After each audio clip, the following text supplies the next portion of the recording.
Production.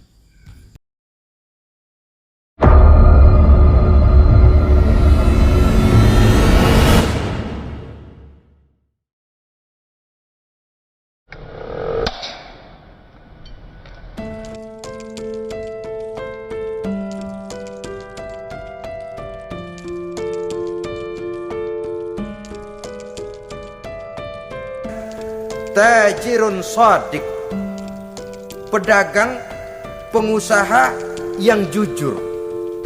Iblis gedek betul,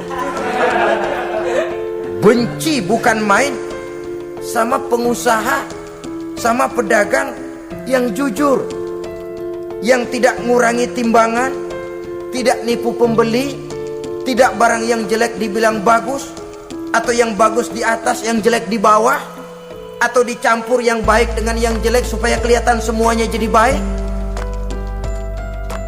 Semua orang ingin untung, tidak ada kecuali siapapun orangnya, dan itu wajar. Setiap manusia ingin mendapat keuntungan, kalau perlu dengan modal minimal mencapai keuntungan maksimal, seperti yang diajarkan oleh teori ekonomi. Itu kan yang namanya produktif kan. Satu usaha dinamakan produktif, bagaimana kita mengeluarkan modal minimal bisa mencapai keuntungan maksimal. Silakan. Bahwa manusia ingin untung itu insting, naluri, fitrah. Tidak ada orang yang mau rugi. Tapi cara mencapai keuntungan itu yang membedakan antara seorang muslim dengan yang bukan muslim. Sudah pernah saya sampaikan, apabila kaum pengusaha, para pedagang sudah dijangkiti penyakit yang tidak jujur, yang akan timbul adalah kekacauan ekonomi. Kekacauan ekonomi bisa menimbulkan revolusi sosial, dan revolusi sosial merupakan kiamat satu generasi. Semua kericuhan hampir bermuara dari perut, dan itu ekonomi. Orang nodong perut, orang korupsi perut. Ya walaupun korupsi kalau sudah kelas kakap tidak lagi sekedar urusan perut. Ya perut apa yang diurusin kalau korupsinya miliaran itu? Perut jin barangkali. Saudara-saudara kaum muslimin rahimakumullah.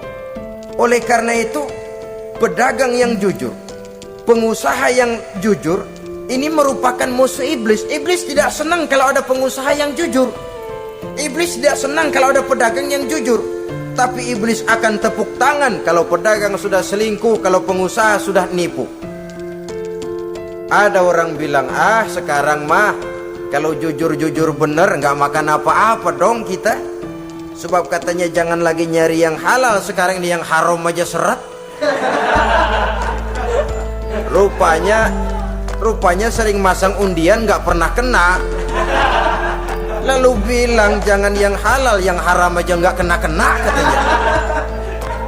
Sebenarnya bukan itu masalahnya, saudara-saudara. Bukan itu masalahnya. Masalahnya ialah bahwa kejujuran membawa keberkahan. Ini kalau kita berpikir dengan kacamata agama. Keberkahan merupakan sumber ketenangan.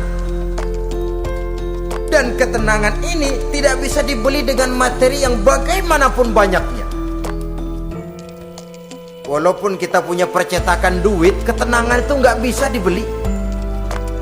Jangankan cuma punya duit banyak, percetakan duit saudara punya, mau membeli ketenangan yang berasal dari keberkahan, sulit. Jadi kejujuran membawa keberkahan, keberkahan membawa ketenangan. Jangan macam dulu tukang sol sepatu. Ditanya oleh temannya, "Bang, ngesol satu hari dapat berapa?" 200 rupiah. Bayang nggak? Nggak. Islam kalau Islam mah. Kata temannya, "Sembayang dah, kali aja besok dapat rezeki lebih banyak." Yang benar, iya. Sebab kalau orang sholat itu Allah dekat, nanti rezekinya ditambah. Bener. Subuh sembayang dia. Di sembayang sarapan berangkat ke tempat dia ngesol, mangkal. Dari pagi sampai jam 11 belum ada juga yang ngesol. Mulai bimbang hatinya. Katanya kalau sembayang rezeki tambah. Tadi sembayang subuh sampai gini hari belum ada yang ngesol. Cobaan kali, sabar. Datang sholat zuhur. Habis zuhur nunggu lagi, belum juga ada yang datang ngesor. Udah mau pulang hampir maghrib, baru datang satu orang dandan ini sendal jepit putus.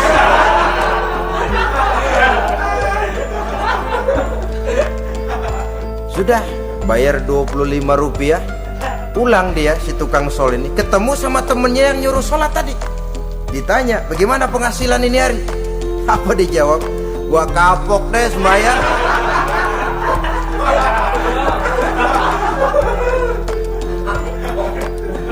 Kemarin nggak sembahyang dapat 200, sekarang begitu sembahyang jigo.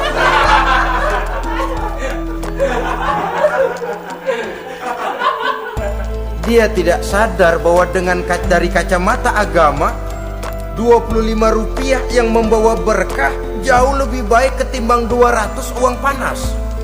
Dari kacamata agama, 25 rupiah yang membawa berkah lebih baik daripada 200 rupiah tapi panas. Sebab panas menjauhkan kita dari ketenangan.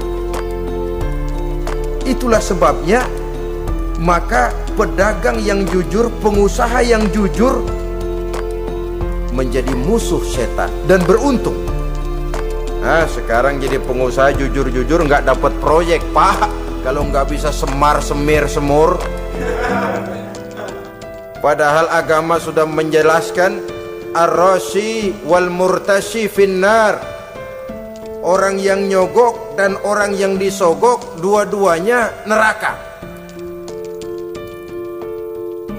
Kenapa? Join termasuk ta'awanu 'alal ismi wal udwan. Bertolong-tolongan dalam berbuat dosa dan kesalahan. Kalau hadiah, lain hadiah. Kalau sedekah, lain sedekah. Tapi yang namanya semir, suap, ar-rashi wal murtashi finnar. Saudara-saudara kaum muslimin rahimakumullah. Jadi pedagang yang jujur, pengusaha yang jujur merupakan salah satu roda perekonomian. Kegoncangan ekonomi akan menimbulkan dampak sosial yang sangat luas dan kompleks, yang pada giliran puncaknya, dampak paling negatifnya, dia sanggup menggerakkan terjadinya revolusi sosial. Bukankah sebagian besar gerak hidup manusia dimotivasi oleh keinginan untuk mempertahankan kelangsungan hidup? Dan kelangsungan hidup artinya mulut. Mulut itu artinya perut, dan itu artinya makan. Setelah itu mungkin baru pangan, baru sandang, baru dia berpikir pakaian dan sebagainya. Jadi karena dia merupakan penggerak roda ekonomi, pedagang yang jujur, pengusaha yang jujur mutlak diperlukan dalam kehidupan ini. Sebab sekali lagi, kejujuran akan membawa keberkahan, keberkahan memberikan ketenangan dalam kehidupan. Oleh karenanya kita umat Islam, biarin duit kita banyak, asal berkah. Itu tentu idealnya. Ketimbang dikit tidak berkah, lebih baik ia banyak, ia berkah. Dan keberkahan itu datang lewat kejujuran.